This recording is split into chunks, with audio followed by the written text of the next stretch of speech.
आपल्या महाराष्ट्र राज्याचे सर्वांचे लाडके उपमुख्यमंत्री, अर्थमंत्री, आपल्या पुणे जिल्ह्याचे आदरणीय कर्तृत्ववान पालकमंत्री सन्माननीय अजितदादा यांच्या निधनाचं दुःख समजल्यानंतर उपस्थित सर्वच दादांवर प्रेम करणारी मंडळी, प्रथमतः सर्वांना नमस्कार. अजितदादा बरोबर ज्यांचा संपर्क आला तो अजितदादाचा होऊन गेला असं मला वाटतं. मी स्वतः वैयक्तिक 3 ते 4 वेळा अजितदादांना भेटलेली आहे. अजितदादांना काम सांगितलं, एखादी सर्वसामान्य महिला असू दे, काम सांगितलं, अजितदादा मागे बघणार, OST ला सांगणार, हे बघ रे ही काय म्हणते, लाव फोन चल, असं प्रवृत्ती, अशी व्यक्तिमत्व म्हणजे अजितदादा. काम करतोय जे ब्रीद वाक्य आहे, काम करत आलोय, काम करत राहू, म्हणूनच नाही तर कर्तृत्वाने सिद्ध केलेलं घड्याळाच्या काठाप्रमाणे धावणारा म्हणजे अजितदादा. माझ्या आधी अनेकांनी सांगितलं, अजितदादा येणार म्हणजे प्रत्येकाला भीती असायची, कारण नेहमीच वेळेआधी यायचे. लोकांना नेत्यांची वाट बघावी लागते, परंतु इथे कार्यकर्ते डोळ्यात तेल घालून नेत्याची वाट बघायचे. मध्यंतरी दादा पोलीस स्टेशनच्या उद्घाटनाला आले होते नारायणगावच्या. स्वतःची जागा स्वतः पुसून बसणारा नेता मी पाहिला, की नेता वक्तशीर नव्हता तर नेता नीटनेटका पण होता. कार्यकर्त्यांनी पण शिकण्यासारख्या अनेक गोष्टी त्याच्यामधून होत्या. पक्षविरहित, पक्षाचे तर कार्यकर्ते दादांवर प्रेम करतात, पण पक्षविरहित प्रत्येक जनसामान्याने, दुःखित, शोषित, वंचित घटकाने प्रेम केलेलं नेतृत्व म्हणजे अजितदादा. प्रत्येक महिलेला वाटणारा आपला जर कोणी असेल, इथे कोणी कितीही असू दे कनेक्टेड, पण प्रत्येकाला वाटायचं मला अजितदादाला जाऊन भेटायचंय, मी अजितदादाकडे गेलो तर माझा प्रॉब्लेम सॉल्व्ह होणार आहे. पण आज प्रॉब्लेम सॉल्व्ह करणारं व्यक्तिमत्व अचानक गेल्याने, अचानक एक्झिट झाल्याने प्रत्येकाला शॉक बसलेला आहे. खरं तर प्रत्येकाची मनस्थिती बोलण्यासारखी नाहीये.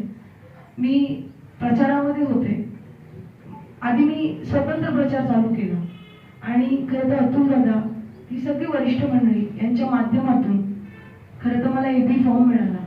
अतुल दादांनी ज्या वेळेला मला AB फॉर्म दिला त्यावेळेला माझ्या डोळ्यामध्ये अश्रू अवतरले आणि माझ्या डोळ्यासमोर जर कोण आलं असेल तर ते देव, माणसातला देव म्हणजे अजितदादा.